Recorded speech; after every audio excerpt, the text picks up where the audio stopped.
Ninjas were special agents in ancient Japan. They were skilled in espionage, sabotage, and guerrilla warfare. Unlike the samurai, who fought openly, ninjas were stealthy and secretive. They wore dark clothes to blend into the night and used a variety of tools and weapons like shuriken, throwing stars, and smoke bombs. Ninjas were experts in disguise and could move silently to gather information or complete missions. They are famous for their mysterious and sneaky abilities, making them legendary figures in Japanese history. Ninjas were most active during the feudal period in Japan, roughly from the 15th to the 17th century. This was a time of many wars and conflicts, so their skills in stealth and espionage were highly valued. They were especially prominent during the Sengoku period, 1467 to 1600, a time of intense civil war and political intrigue in Japan.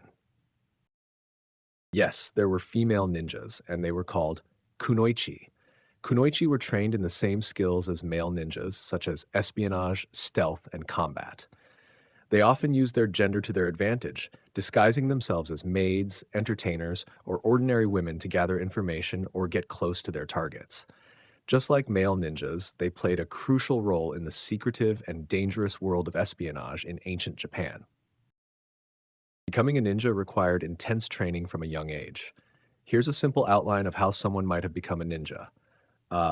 1. Start young. Training often began in childhood. Young boys and girls were trained by experienced ninjas. 2. Physical training. They had to be very fit and strong. This included running, climbing, swimming, and balancing. 3. Stealth skills. Learning to move silently and blend into the surroundings was crucial. This included wearing dark clothing and practicing night movements. 4. Martial arts. Ninjas trained in various forms of martial arts to defend themselves and fight if necessary. 5. Weapons training. They learned to use different weapons like shuriken, throwing stars, swords, and bows. 6. Espionage and disguise. Ninjas practiced gathering information without being detected. They also learned to disguise themselves as farmers, merchants, or other everyday people.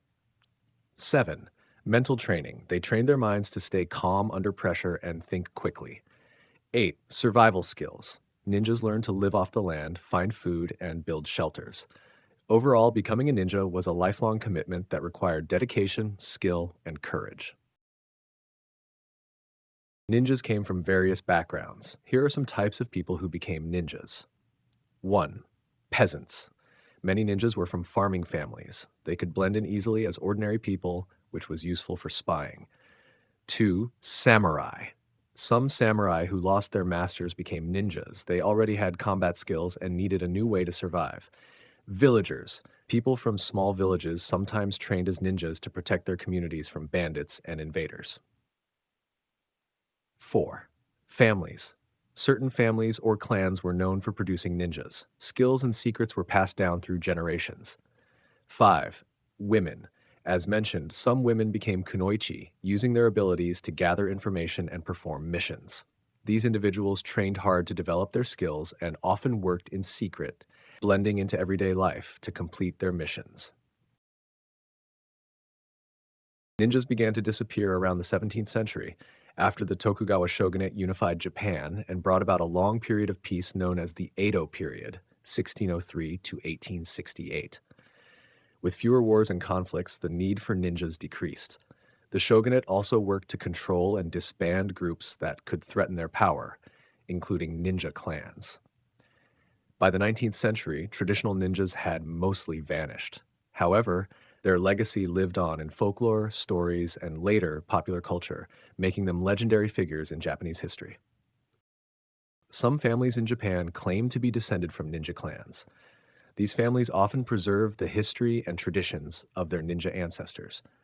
While they don't live as ninjas anymore, some run museums, schools, or cultural programs to teach about the history and skills of ninjas. For example, the Iga and Koka regions, known for their ninja heritage, have museums and events where visitors can learn about ninja history, see demonstrations, and even try some basic ninja activities.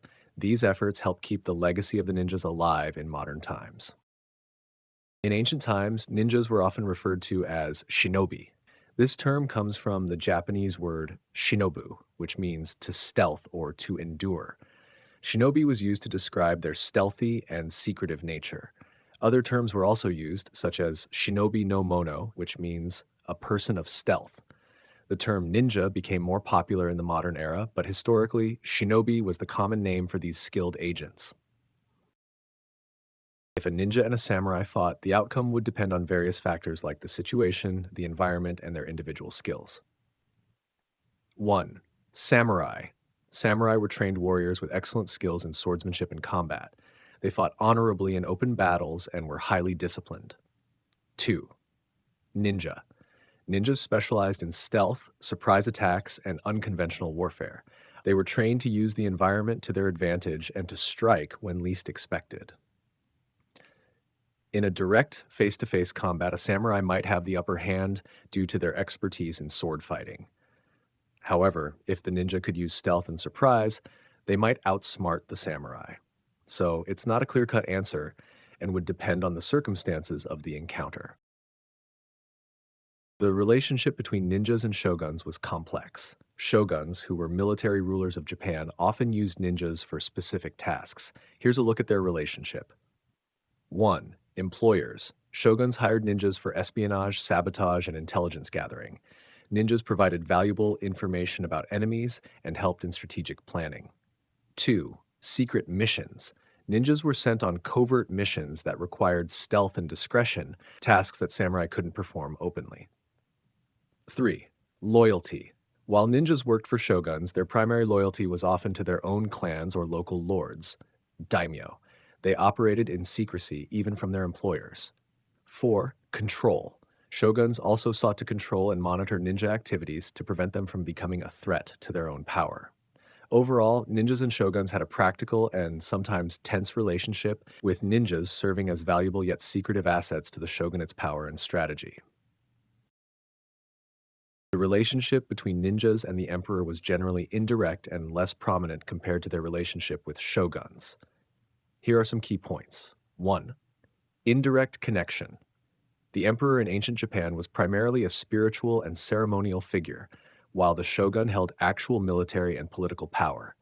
Ninjas typically served the interests of regional lords, daimyo, and shoguns rather than the emperor directly. 2. Political intrigue.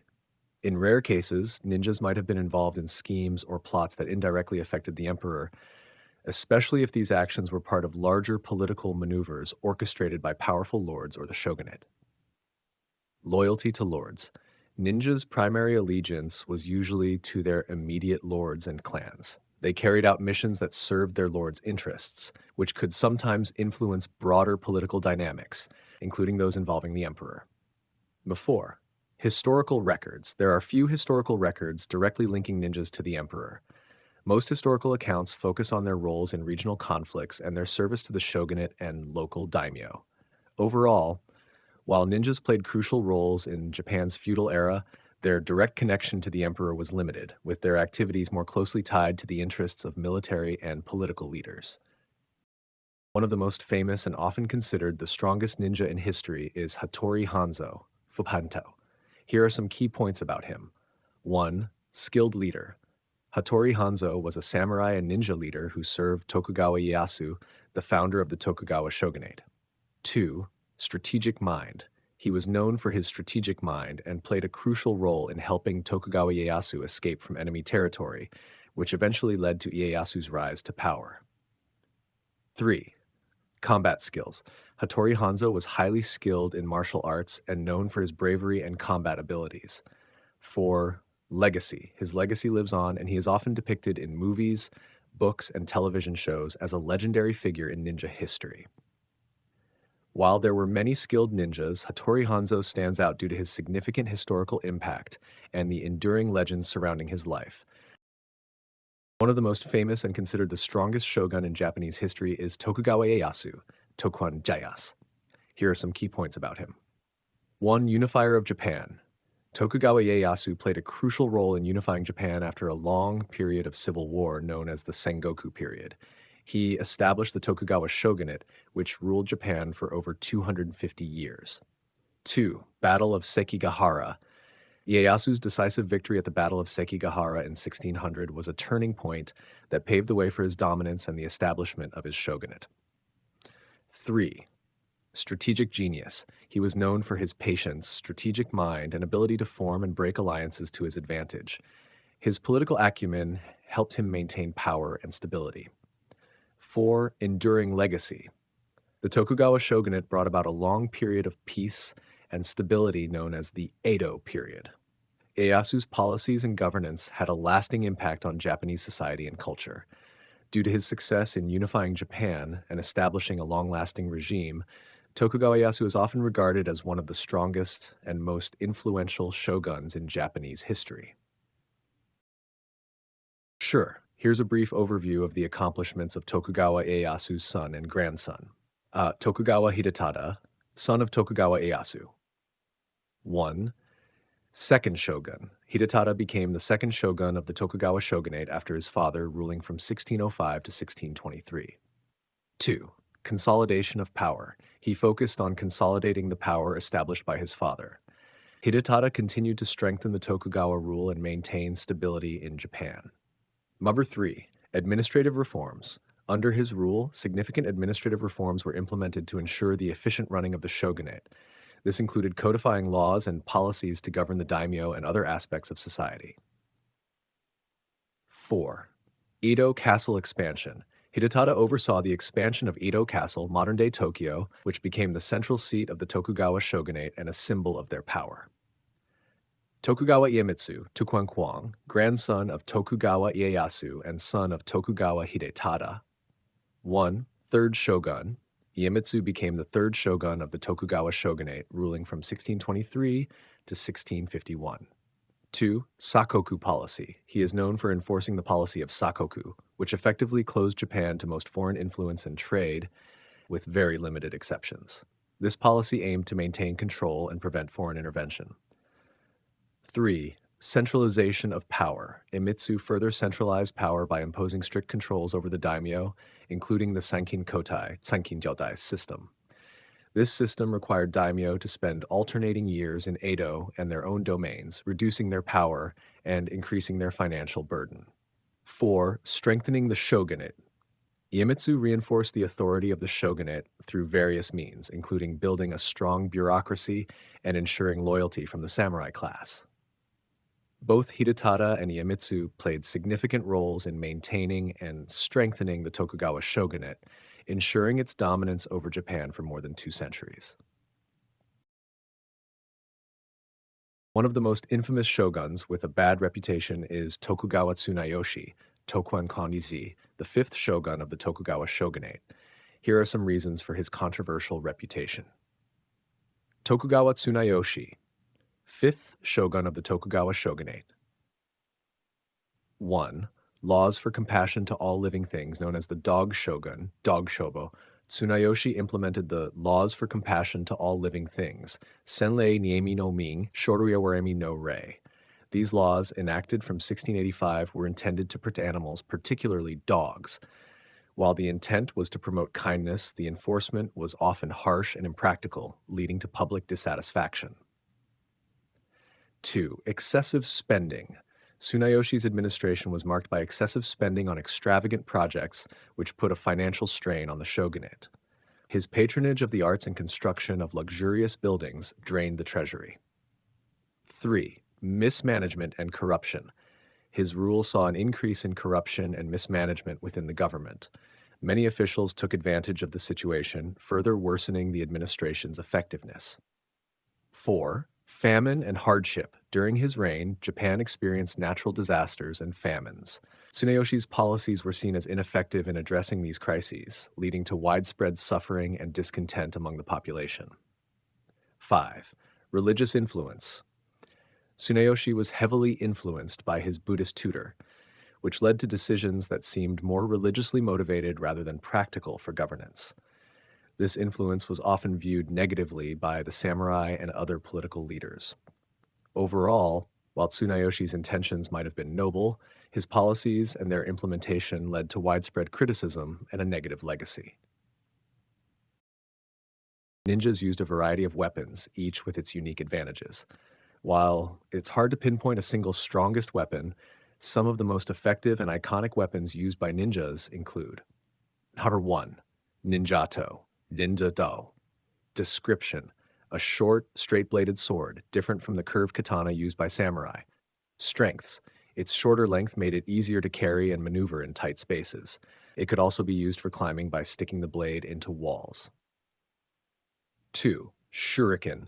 Description: throwing stars or blades. Strengths: these were used to distract, injure, or disarm opponents. They could be easily concealed and thrown with great accuracy. 3. Kunai. A multi-purpose tool similar to a small dagger or trowel. Strengths: kunai could be used for digging, prying, or as a weapon. It was versatile and could be thrown or used in close combat. 4. Blowgun. Description: a tube used to blow darts. Strengths: silent and effective for long-range attacks, often with poisoned darts to incapacitate enemies without direct confrontation. 5. Makibishi. Description: caltrops, small spiked objects. Strengths: scattered on the ground to slow down pursuers. They were effective for creating obstacles and deterring enemies. 6. Smoke bombs. Yin-u, indama. Description: small bombs that create a cloud of smoke when ignited. Strengths: used to create confusion, cover escapes, or hide movements. They were key for maintaining stealth. 7. Kusari fundo. Ton, a weighted chain. Strengths: used to entangle opponents, strike from a distance, or as a climbing aid. It was highly versatile in combat and non-combat situations. 8. Climbing claws, soko, and tsugako, ashiko. Description: metal claws worn on hands, shuko, and feet, ashiko. Strengths: assisted in climbing walls and trees. They could also be used in close combat to slash or stab. Each of these weapons was chosen for its specific utility and effectiveness in different scenarios. Ninjas valued adaptability and often used whatever tools best suited their mission.